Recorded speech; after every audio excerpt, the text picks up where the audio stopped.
Our speaker tonight is a St. Louis born and bred dog lover who has experienced great success and truly understands what makes a community work. Please join me in welcoming Clea Collier, Vice President of Community Relations of the St. Louis City Soccer Club. Hi, Amy. Thank you. Good evening.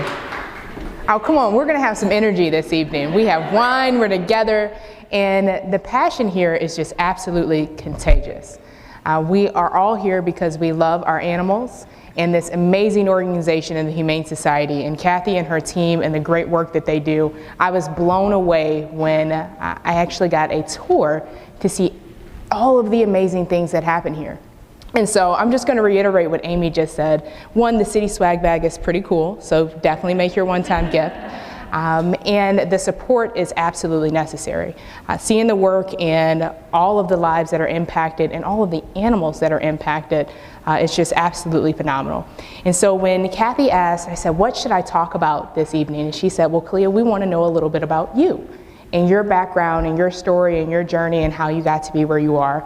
And then of course, I couldn't help but share a little bit more about City SC, because I've had so many of you talk about, yes, you love your dog or your cat, but you love soccer and you love St. Louis. So this gives us a combination. So that's you can make some noise for that. That was good. I appreciate that. So you'll learn how I actually came to be at City SC, and as a St. Louis native, this is my home. I don't think I can be more of a St. Louisan, truly. And a huge part of my mantra has been, don't just play the game, change it. People always start with, how you arrive to this amazing success, right? You'd be like, and I have this title, and I did this, and these level of accomplishments, but we never talk about where we started, from the very beginning. And from the very beginning, before I had a title, before I've had this career, I was a kid. And I was this little kid that was a multi-sport player. I've always been passionate. I've always been determined.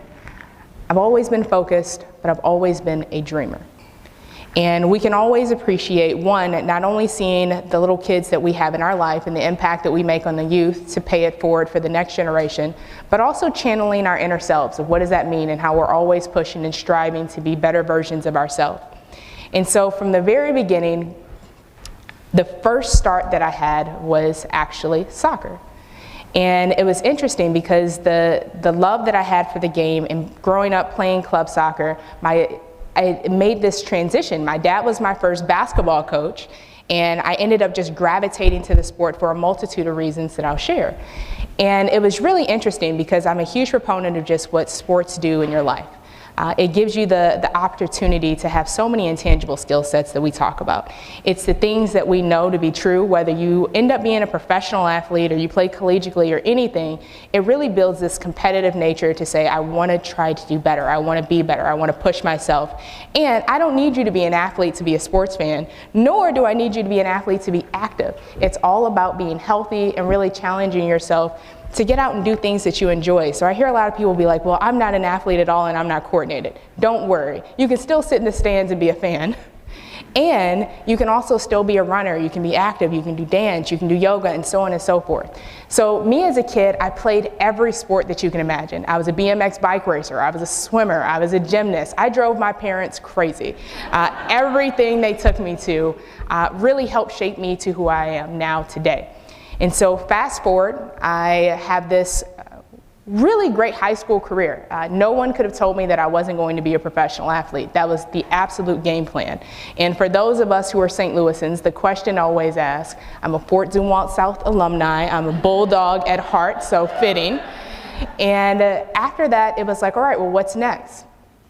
I ended up transitioning. I stayed local for college, and I went to Columbia College where I was crazy injury prone. Originally, I was supposed to go to Mizzou. I couldn't stay healthy to save my life. I go next door, and I'm like, this is just not working.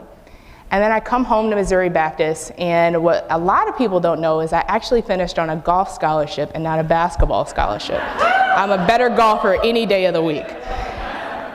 So with that transition, it was sports every step of the way for me. And post-undergrad, I was going to law school, I was prepping for the LSAT, and we talk about having a plan A, B, C, and D of giving yourselves as many options as possible. Well, that transitioned to me to being going right into corporate. And so at 21, I had this amazing opportunity to work for a local dealership here. I ended up transitioning into corporate, and Lexus became my brand. And so by 22, I was a part of this management program. I was learning the automotive industry inside and out, and I really love fast cars. It's kind of a thing. And so now I drive an SUV, but in my mind, I think I still drive a fast car. It's a bit confusing and maybe concerning. Don't ask my team that rides with me, actually. I'm trying to scale it back. Well, I have this opportunity to be a part of corporate at a very early age, where I get this opportunity to really lead, learn, and build a business acumen that I really started with in college from a comms and political science degree that I would never thought that I would gravitate to where I am today. It was interesting. So I'm working 60 to 70 hours a week, I kid you not, for the dealership. And one of my best friends at the time was trying out for the St. Louis Surge. And I was like, oh, what is this team? And I went as a supportive friend just to watch tryouts, and they needed a practice player. And I kind of kid, well, first they needed a team manager, and I was like, I don't have the time, absolutely not. I'm already working crazy hours, but I miss being around the game. I miss being around just sports in general, but particularly just the camaraderie of how it brings people together and how you team. So, of course, what can you guess? I ended up being the team manager. Then they needed a practice player, and I was like, well, I kid and I joke that I still have a little bit of game. I'm decent. I played one game for the St. Louis Surge, and a light bulb went off for me. That I could take something and create something that I know I never had that opportunity to see as a kid. I didn't experience my first WNBA game until I was 23 years old because it simply wasn't here. And when we talk about women's professional sports and building something and creating and experiencing, I felt like this was a chance to do it firsthand. And so my first call went to my best friend, and I said, we need a business plan. And she said, what did you do? And I said, I bought a basketball team. And that was the start of something incredibly special. At 23 years old, I took this crazy leap of faith, and I bought a basketball team, the St. Louis Surge. And thank you. It was quite the journey, but how we started was even more important. All of my best friends, we played different sports in college. One played track, one ran volleyball, one was a tennis player, so it was never just about the sport itself. It was about our mission, our vision, our values, and the impact that we wanted to have in the St. Louis region. Winning a championship was just a mere bonus and cherry on top. And so when you talk about creating something that's bigger than the sport itself, it brings people together in such a unique way. And so as you all can imagine, it's been interesting transition into this life of being an entrepreneur, because when I told people that I bought this basketball team, of course they were like, you've lost your absolute mind. You're going to start a basketball team, let alone a women's professional team in a baseball city? No way, it'll never work, good luck. So first year, it was quite crazy because we transitioned our facility to the University of Missouri St. Louis at UMSL. Frank Cusimano ran the first story, St. Louis American, and he said, Clea, I don't think anybody can do this, but if it's anybody, it's going to be you. And I was like, I'll take that with a chip on my shoulder. Maybe it was a compliment, I guess. Well, first year, and for those of you who are in business or entrepreneurs, the first year is always your hardest year. You know, you have every naysayer and people tell you that you can or what you can't accomplish. By the second year, people were just surprised to see that we were back. They were like, huh, they're still at this, huh? Give us some time. By the third year, we earned our credibility. And what was interesting of how we really focused on the mission of the Surge is we focused on character first without sacrificing talent. And kind of the running model was, if we couldn't put you on an elementary school poster, you didn't make a good fit. So that means if you didn't naturally like to be in the community, if you didn't want to give back, if it wasn't a part of who you are, we all see people that volunteer and they don't want to be there. We know those people. We know exactly what they look like. But we also know the people who are passionate, that want to give back, that want to make a difference, and that is contagious. Those are the people you want on your team, and it creates something really special, and it continues that momentum. And so by 2014, we had earned that credibility and we won our first national championship. And that was the really start to how I continued to build and progress in my career. Year 5 is this magic number in entrepreneurship, and I look at Teresa because she's also seen me grow for a while, and also as an entrepreneur, you understand that grind of being consistent. And what we all know to be true, especially coming out of this pandemic, is we are all probably more resilient than we ever gave ourselves credit for. The ability to pivot, the ability to evolve, the ability to grow and challenge yourself in ways that you didn't even know that you could, should, or would. And that was a huge part for year 5 of now being able to transition into year 10 of the St. Louis Surge, which is a crazy milestone to be able to celebrate. So the transition into being able to say that now I've owned the Surge for now 10 years, headed to WashU to return for our comeback season was, wow, okay, the Surge has been your baby, so how do you end up at City SC? Well, the traction that we gained over 10 seasons and the community and truly building something special it wasn't just ever about the game. And so one of the things that we highlight is diversity is what we have, but inclusion is what we've created. We know what our region and our makeup is, but one thing that I always prided myself on was not the 2 national championships, not the 2,000 to 3,000 fans that we have in the stands every single game.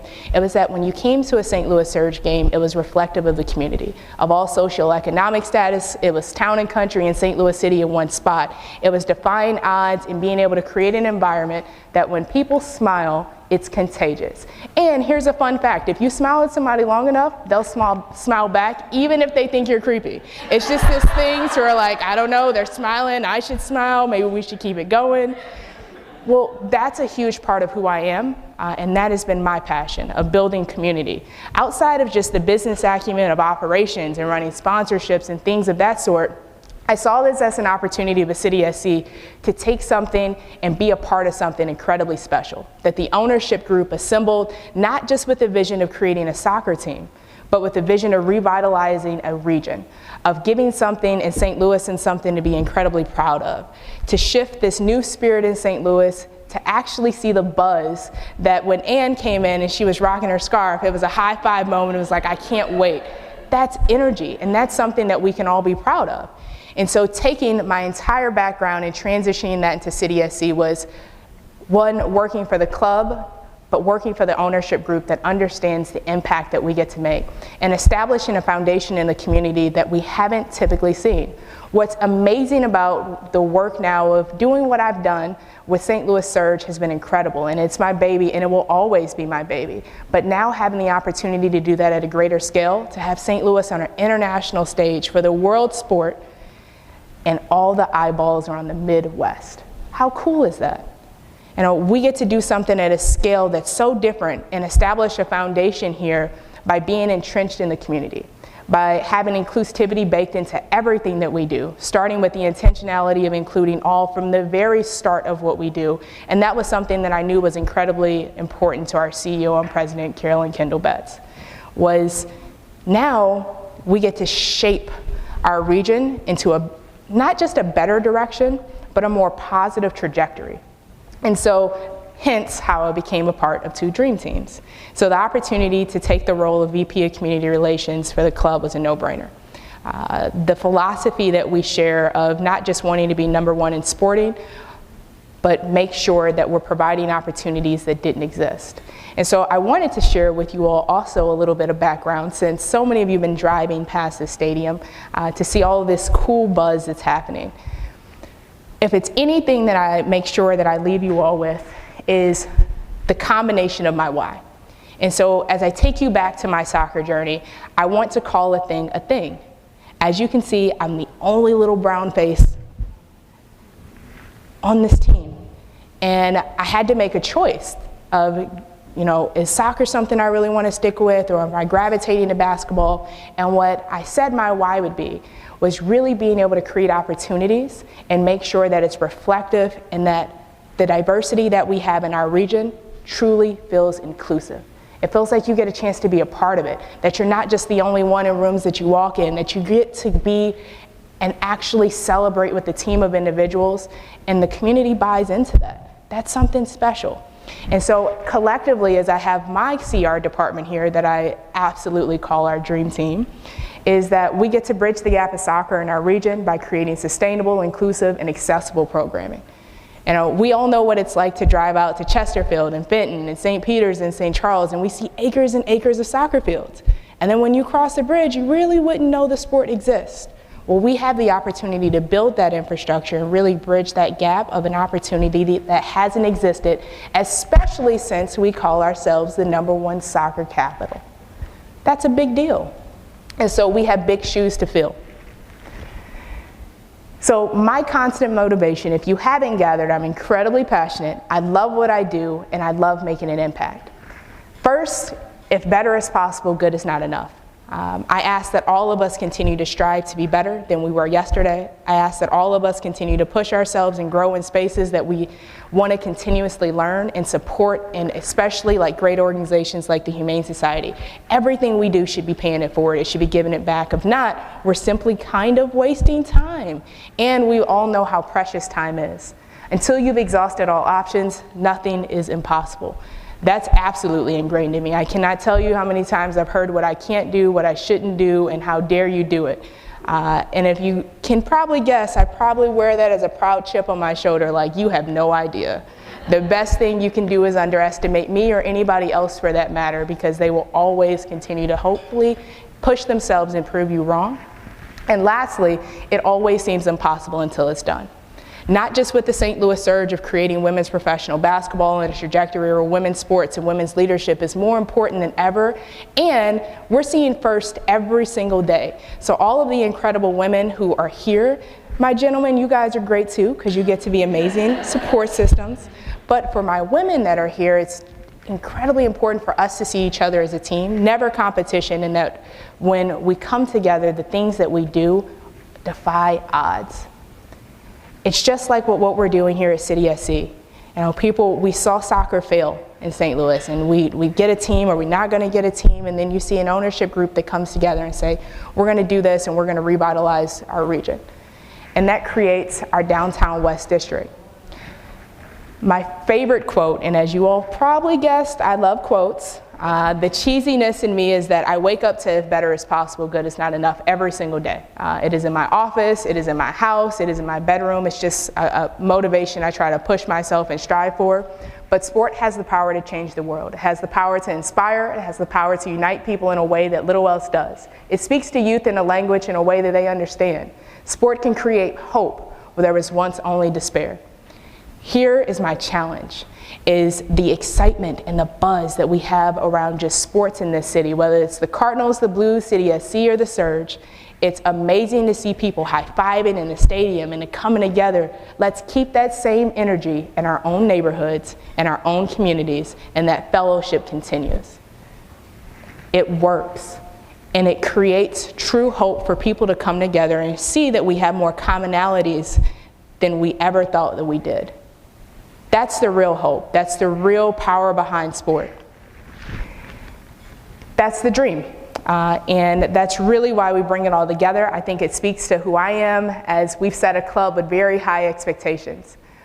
But the legacy is not just what our ownership group represents.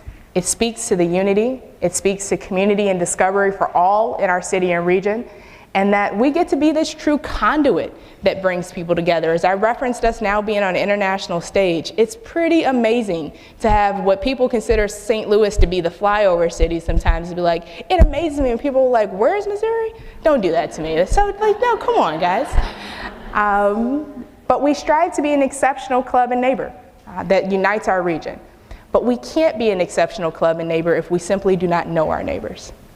Doesn't work. That means you got to knock on doors. It's grassroots. It's a different level of community engagement. And so that intentionality of everything that we talk around DEI buzz and all of those things, those words have to be put into action. So I figured, in the spirit of all of you being soccer fans and loving your pets, that you would probably want to know what's going on the road on 64 off to your left by Union Station. So I wanted to take you all on an unofficial tour of City SC. I'll absolutely have time to ask questions, but that has been my journey, and then I'll shift to this amazing tour venue that we have now at Centene Stadium. What you're seeing is our training facility and exterior. So when you drive down 64 and you're like, what are all these buildings? I'm gonna help you connect the dots a little bit. And so the amazing training facility that'll be underway as we actually will be getting the keys to the stadium mid-August will be open and ready to go, which is amazing. Our coaches and our coaching staff and players will start to transition there. You see the training facility is state of the art. It's amazing, and we are the first post-pandemic stadium to open.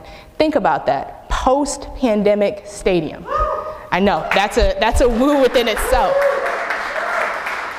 But that means the technology that's been integrated, the things and the intentionality behind the build has been really, really, really carefully thought about to make sure that we're creating not only a world-class stadium for our players and our coaches, but for our fans. The practice fields that span across will have 4 over across a 35-acre campus that's represented. I had a couple of questions being like, what is that building that you all see, the billboard that's right off the side? That is our new headquarters. So we are temporarily located at Enterprise headquarters. We are all jumping at the bit to transition into this place in January of next year, which is pretty amazing.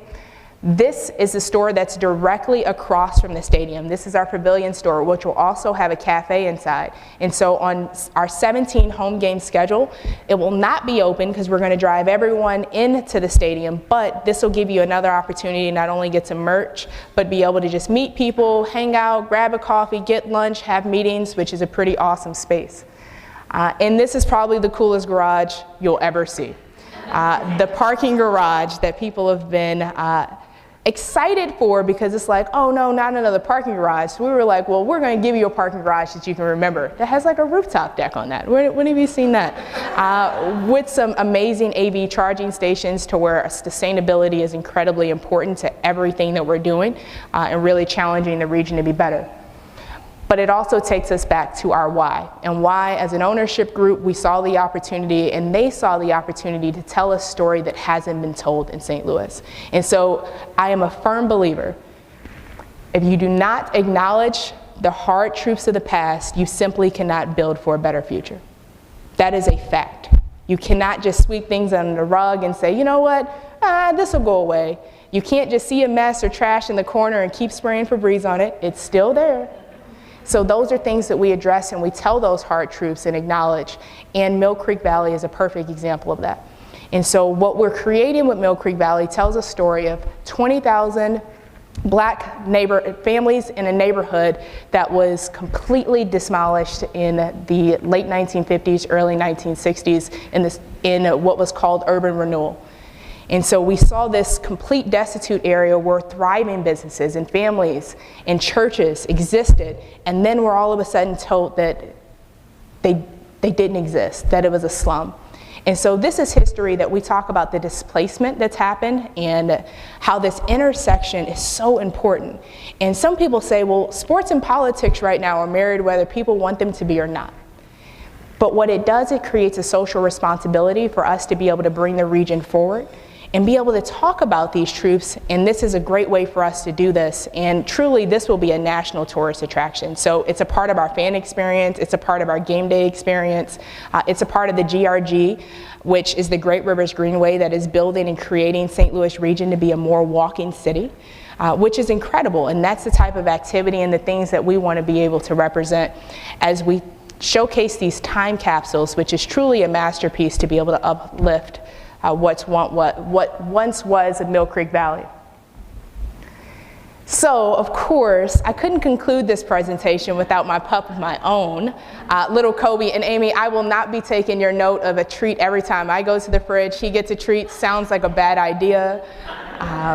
Thank you all for your time. Thank you for your continued support of Humane Society. Thank you for being incredible champions.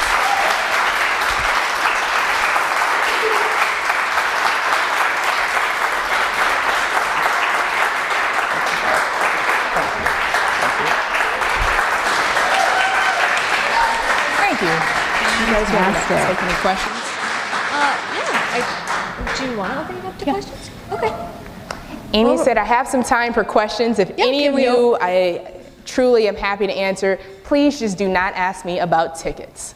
That would be my only caveat, but truly happy to answer any questions any of you may have. Yes. How many people here have adopted their little baby Oh. from one of the shelters or one of the extensions of the shelters, like people that take them in and rehab them? Great question. I see Libby with her hand up. Wow, that's amazing. I'm going to do a lot of running. Bless your heart, I have two. That's awesome. Looks like I saw another hand that I may have missed. So, Hey, Jonathan. When is the St. Louis City Surge season? The St. Louis Surge season is May through August, so it's a blitz of the summer. Home opener is June 18th, Saturday, 6 o'clock. Hope to see you there. At WashU. Yeah, can you tell me what the logo, I can't quite decipher what the logo is for the St. Louis City. Oh, great question. So that is the crest and the intentionality between the two rivers that come together. And so what you see is the Missouri River. Actually, I can show it back. That is also it, and can also show you.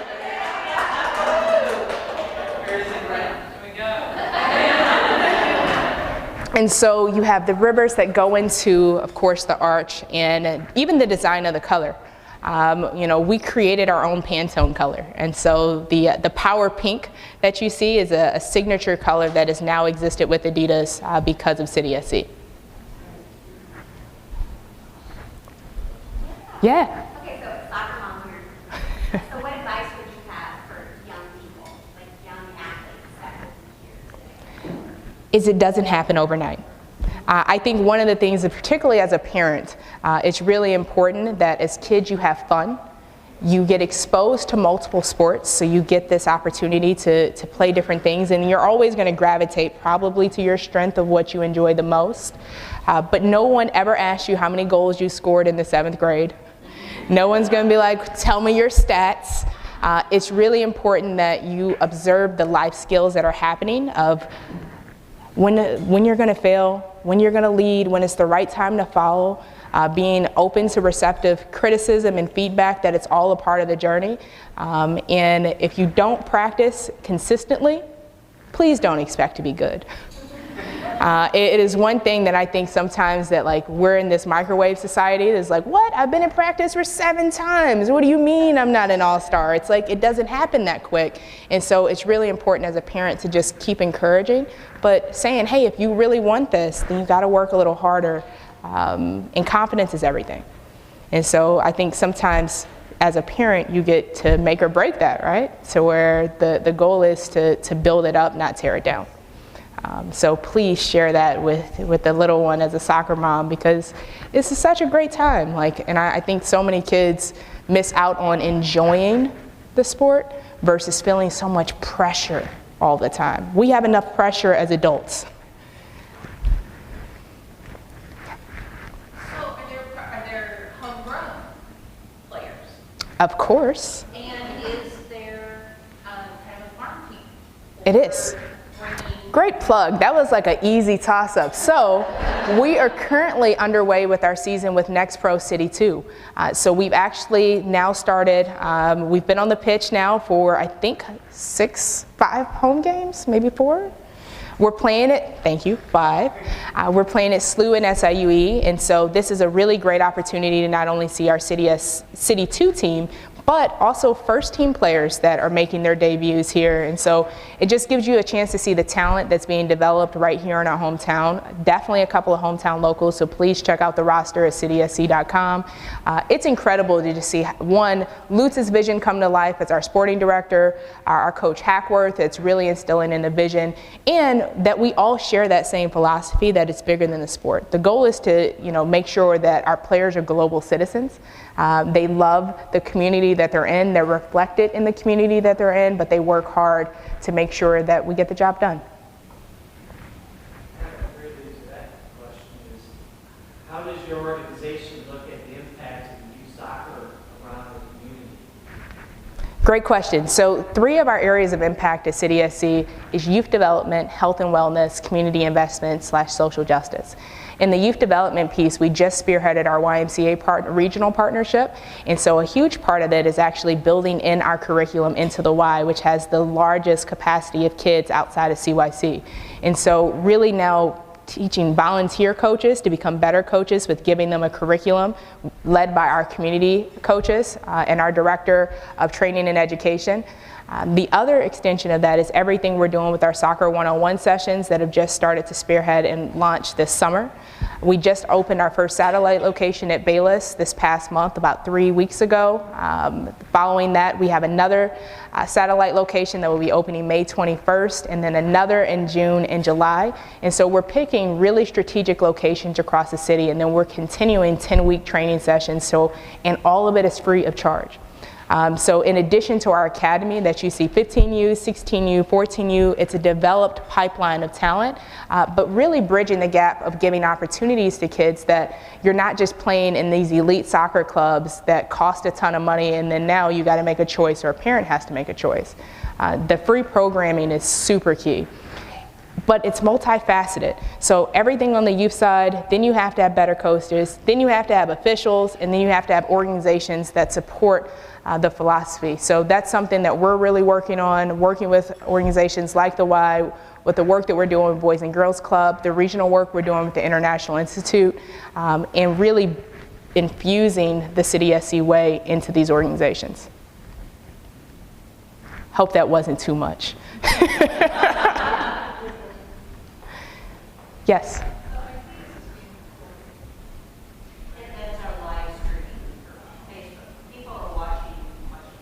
Definitely didn't know that. Thanks, Kathy.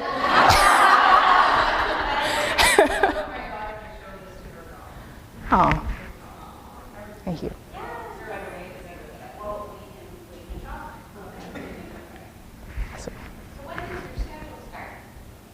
Which one?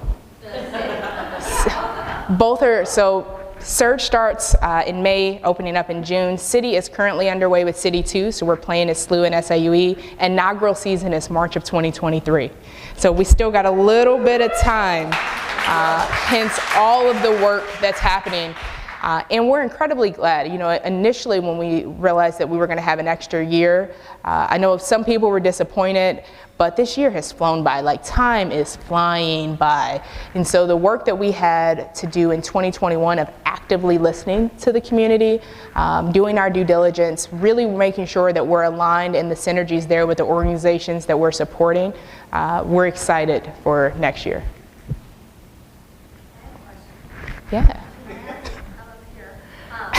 So, the space in which you guys are in downtown that I shared with you earlier, I drive by every day. Yep, downtown West. Illinois, and I drive to Missouri. Yes. How have the other businesses embraced St. Louis City being down there and all of the construction activity and what it's maybe brought to them, and how are you working with those other organizations or businesses to really showcase them as well, to revitalize downtown a bit? It's a part of the district. And so when you're seeing the residential development that's happening that's right next to the stadium, you're seeing more restaurants. It's by design that this Starbucks happened to just appear in the area. It's being able to look at opportunities of seeing this as a vibrant and growing opportunity that you want to make sure you have your restaurants. And a huge part of our responsibility of being an exceptional club and neighbor is working with local and small businesses. Hence our food story is that we have a really unique experience of the restaurants that we're teaming up with that will be in stadium, that's outside of your traditional what you would anticipate as stadium food. It's going to give a really unique experience, and the organizations that we're working and surrounding, we know that they see us as a catalyst. That, you know, we're bringing more traffic. It gives them a chance to actually bolster their business, like Urban Chestnut that's right down the street. They're super excited that we're in the neighborhood. Libby? Great question, Libby. My favorite part of my job is being in the community. I love people. I love the passion that people exude, and I do really believe that that's contagious. And it's getting a chance to build a team of like-minded individuals that want to do great work together. My most challenging part of my job is sometimes there's truly not enough hours in the day. We are in this space where we're go, go, go, go, go right now. So that's also why everybody at City SC is looking forward to inaugural season, because it will give us a cadence. But I think the obstacle that we have as a region is really getting St. Louis to buy in that this is a great place to live. And talking about the STL mate narrative and taking pride in our city and taking pride into being a community member. And it's not just I, myself, and me. It is a we as a collective and keeping that movement going. I think it will far super exceed just how many tickets we sell, but whether we make the impact that we hope long term.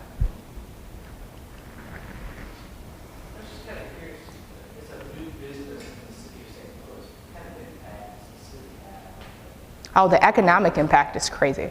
It really is. It's incredible. So a portion of my role is I manage the WMBE portion of the stadium, of really assisting with making sure, one, the workforce development, the level of city residents, and being able to tell the story how we've really impacted with the most female construction workers you've ever seen on a project of this magnitude, the most minority participation you've ever seen on a project in this magnitude. It's a big deal. Not to mention the tourist attraction. You all have seen when we have soccer games at Busch Stadium that they've sold out in minutes. This just isn't about the local community that's experiencing City SC. It's about everyone that's flying in. It is about all the road games that we're going to have these incredible rivalries with KC Sporting and Chicago Fire, and creating this dynamic that drives the businesses that Amy was talking about, of making sure that we have the locations for people to actually showcase St. Louis in a great light.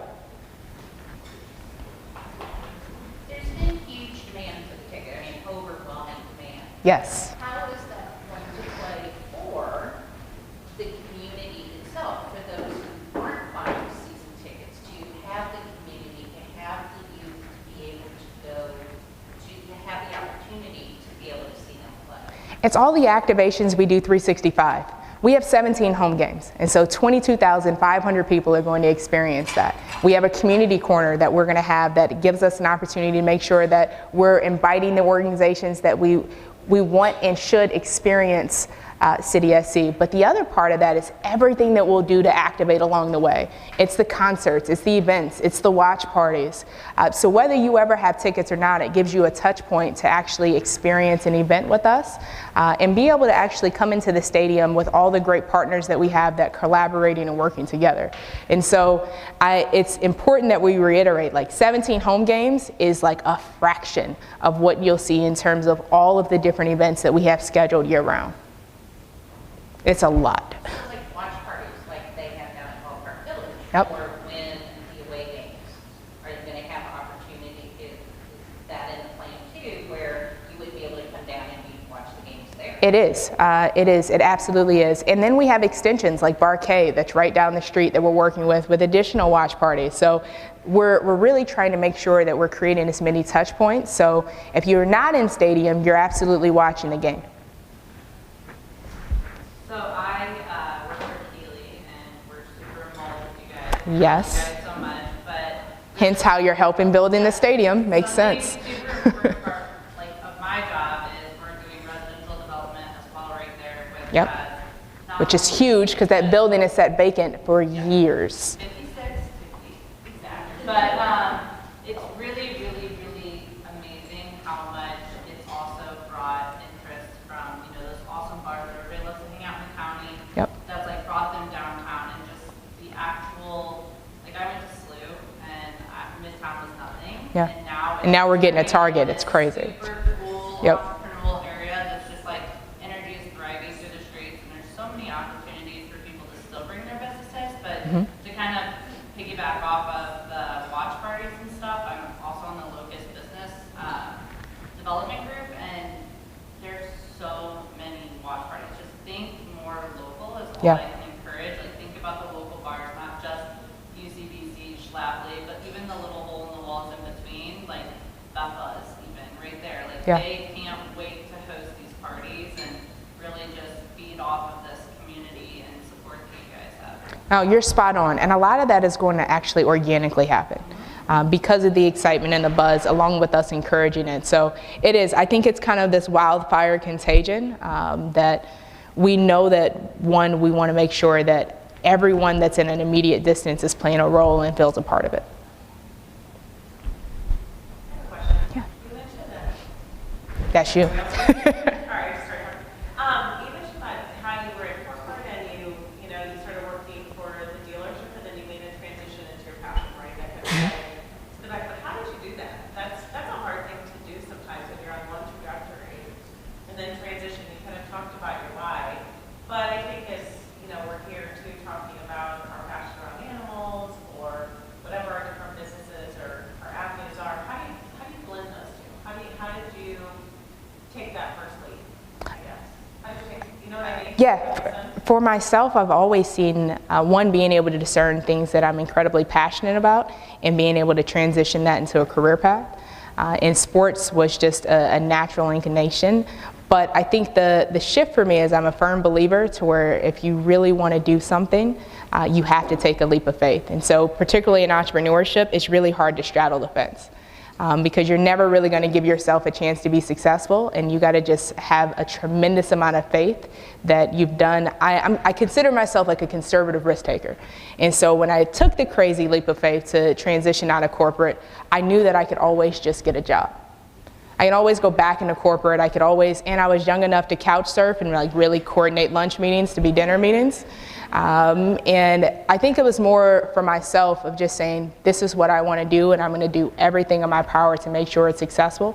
And if you got to pivot along the way, which you will, that's okay. But I think sometimes we underestimate that it's never too late to make a career switch.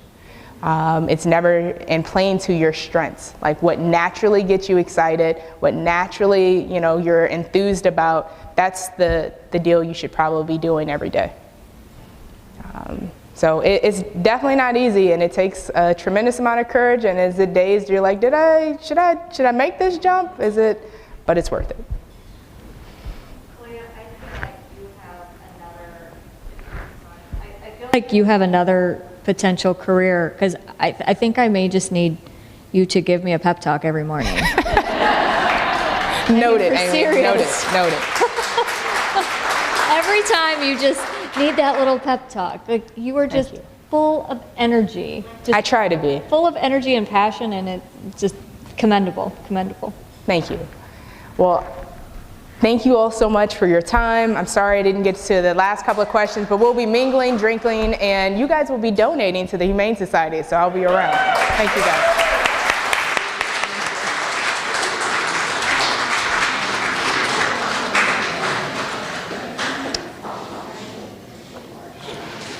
Thank you, Khalia, for sharing such an amazing story. We're grateful and humbled to have your time this evening.